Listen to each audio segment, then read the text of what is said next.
Assalamualaikum warahmatullahi wabarakatuh. Baik, hai semuanya. Kali ini saya Indah Dwi Rahmadiani dengan NIM L1A119090 dengan mata kuliah Perhutanan Sosial. Kali ini saya akan membahas mengenai sejarah singkat dan strategi pengembangan perhutanan sosial di Indonesia dengan dosen pengampu Dr. Ahyauddin STP MP.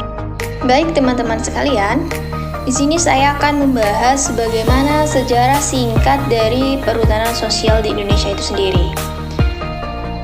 Sejarah singkat, perkembangan sejarah tentang perhutanan sosial diawali dengan catatan adanya perubahan paradigma pengelolaan hutan dari pengelolaan hutan oleh negara atau forest management by state ke arah pengelolaan hutan bersama masyarakat, yaitu di mana pengelolaan hutan yang harus melibatkan dan mensejahterakan masyarakat sekitar hutan.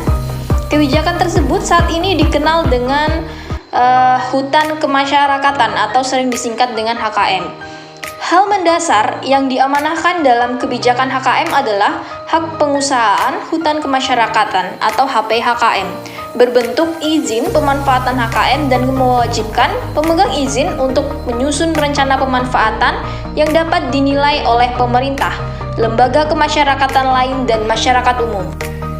Dari sejarah singkat, perhutanan sosial ternyata terbagi dari beberapa periode kebijakan atau pergantian dari tahun ke tahun tentang kebijakan perhutanan sosial itu sendiri.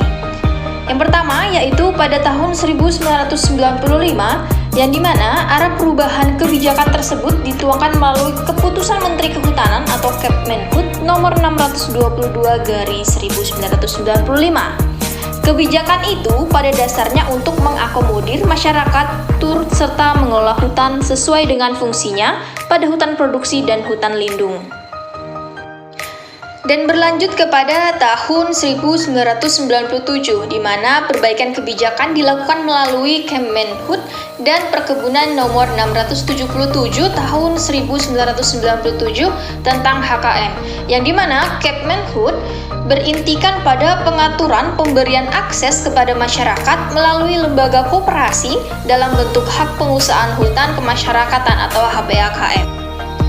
Berlanjut kepada periode pada tahun 1999 dengan ditetapkannya UU nomor 41 tahun 1999 tentang kehutanan, maka Kepmen nomor 677/1997 disesuaikan menjadi Kepmenhut dan Perkebunan nomor 865/1999 tentang penyempurnaan Kepmenhut dan Perkebunan nomor 677/1997 tentang HKM.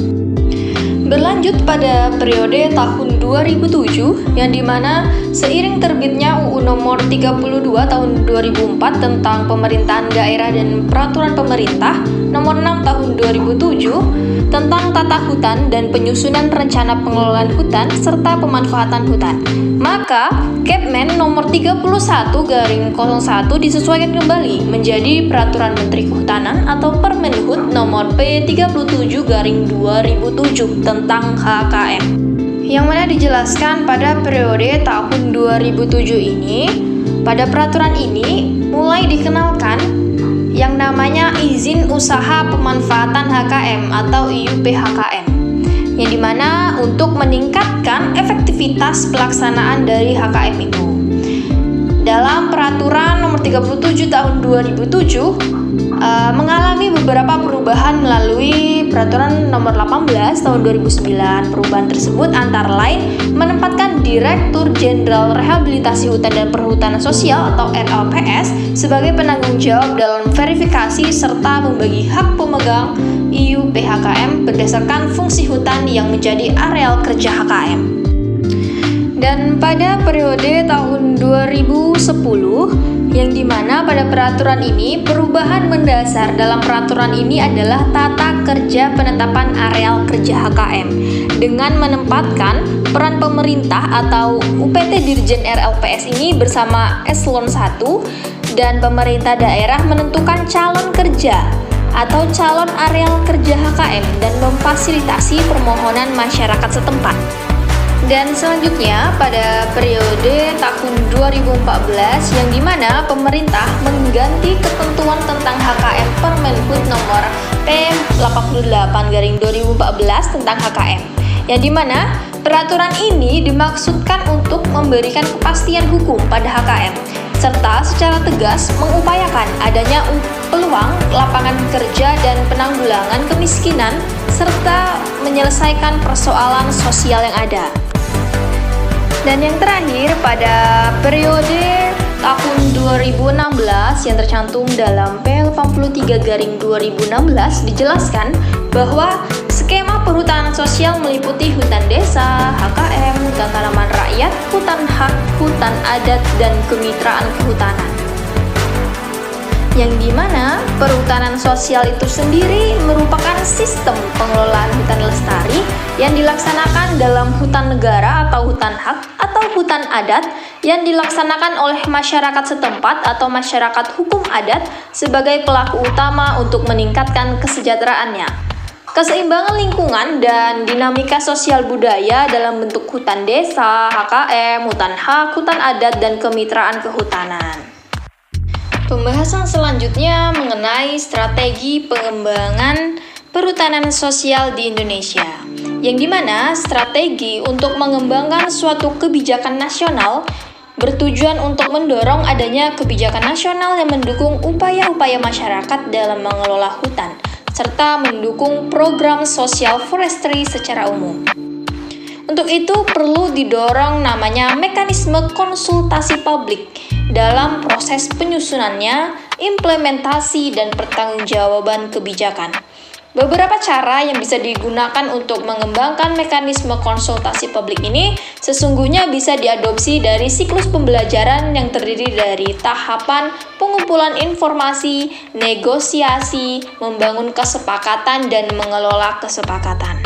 Dan strategi selanjutnya yang dapat digunakan adalah strategi desentralisasi dan kepastian ruang kelola sosial forestry, yang dimana dalam strategi ini ada namanya penguatan kapasitas, pengembangan kebijakan daerah, pengembangan sistem informasi, pengembangan forum dialog.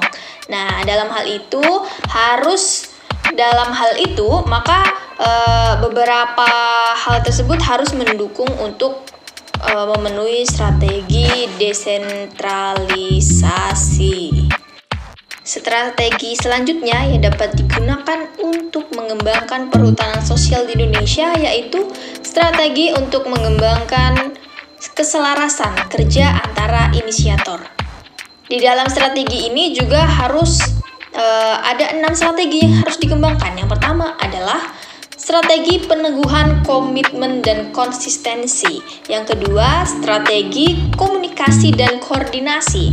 Yang ketiga, strategi apresiasi terhadap berbagai kepentingan. Yang keempat, strategi untuk membangun persepsi dan visi bersama. Yang kelima, strategi penegakan hukum. Dan yang keenam adalah strategi untuk meningkatkan posisi tawar masyarakat. Dan strategi yang terakhir untuk mengembangkan perhutanan sosial di Indonesia adalah strategi memperkuat institusi lokal dan proses pembelajaran bersama. Yang kita ketahui bahwasannya masalah mendasar dalam institusi lokal dan proses pembelajaran bersama adalah lemahnya modal sosial sebagai akibat dari kurangnya budaya pembelajaran bersama, lemahnya kapasitas dan kapabilitas SDM dalam hal kepemimpinan, komitmen, kemampuan, serta lemahnya institusi dalam hal organisasi dan aturan main. Maka dalam hal ini, strategi ini harus lebih diperkuat untuk memperkuat institusi lokal dan proses pembelajaran bersama. Itulah materi yang dapat saya sampaikan. Apabila terdapat kekurangan ataupun kesalahan, mohon dimaafkan. Sekian dan terima kasih. Wassalamualaikum warahmatullahi wabarakatuh.